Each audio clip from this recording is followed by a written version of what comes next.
சுக்கிரனுடன் ராகுவும் இருந்தால் மனசுல எப்பவுமே தாழ்வுணர்ச்சி இருக்கும்.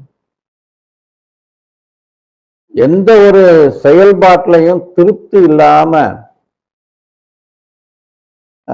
ஒரு நல்ல நிலைக்கு வந்தப்புறம் திருமணம் வச்சுக்கலாம் அப்படின்னு சொல்லி அதனாலையும் அந்த தாமதத்தை திருமணத்துக்கு உண்டு பண்ணிடும்.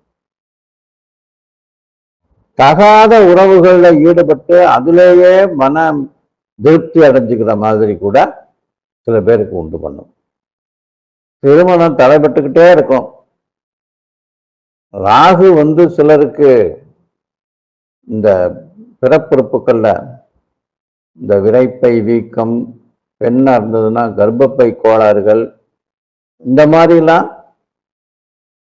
அதாவது வயிற்று வலி, இப்படி சில பிரச்சனைகளை எல்லாம் கொடுக்கும். இதனாலையும் காலதாமதமாகும்.